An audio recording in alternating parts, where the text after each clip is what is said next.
बाल गणेश और घमंडी चंद्रमा की कहानी।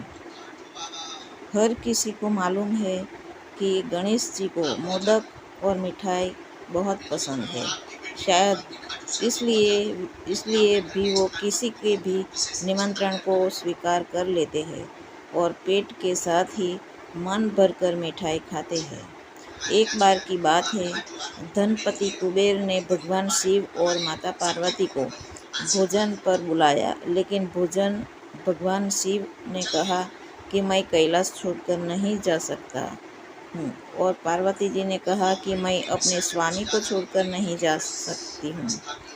तब उन्होंने कहा कि आप हमारे स्थान पर गणेश जी को ले जाओ। वैसे भी उन्हें मिठाई और भोजन बहुत पसंद आते हैं। तब कुबेर गणेश जी को अपने साथ भोजन पर ले गए। वहाँ उन्होंने मन भरकर मिठाई और मोदक खाए।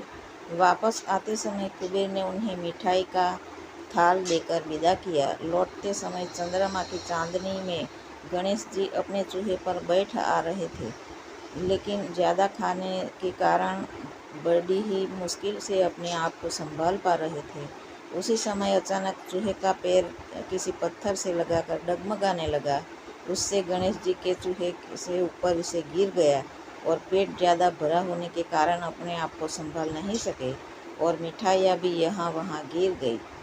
यह सब चंद्रदेव ऊपर से देख रहे थे।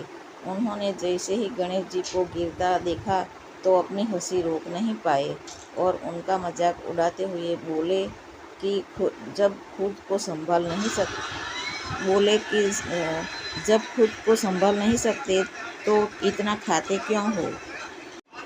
चंद्रमा की बात सुनकर गणेश जी को गुस्सा आ गया। उन्होंने सोचा कि घमंड में चूर होकर चंद्रमा मुझे उठाने के लिए किसी प्रकार की सहायता नहीं कर रहा है और ऊपर से मेरा मजाक उड़ा रहा है। इसलिए गणेश जी ने चंद्रमा को श्राप दिया कि जो भी गणेश चतुर्थी के दिन तुमको देखेगा वह लोगों के सामने चोर कहलाएगा। श्राप की बात सुनकर चंद्रमा घबरा गए और सोचने लगे कि फिर तो मुझे कोई भी नहीं देखेगा। उन्होंने शीघ्र ही गणेश जी से माफ़ी मांगी। कुछ देर बाद जब गणेश जी का गुस्सा शांत हुआ तब उन्होंने कहा कि मैं श्राप तो वापस नहीं ले सकता, लेकिन तुमको एक वरदान देता हूँ। अगर वही व्यक्ति अगली गणेश चतुर्थी को तुमको देखेगा तो उसके ऊपर से चोर होने का श्राप उतर जाएगा। तब जाकर चंद्रमा की जान में जान आई। इसके अलावा एक और कहानी सुनने में आती है कि गणेश जी ने चंद्रमा को उनका मजाक उड़ाने पर श्राप दिया था कि वह आज के बाद किसी को दिखाई नहीं देंगे।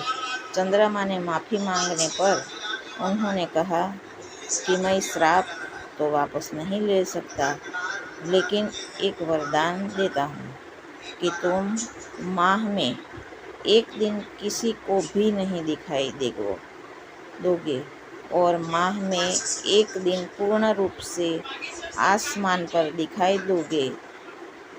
बस तभी से चंद्रमा पूर्णिमा के दिन पर पूरे दिखाई देते हैं और अमावस के दिन नज़र नहीं आते।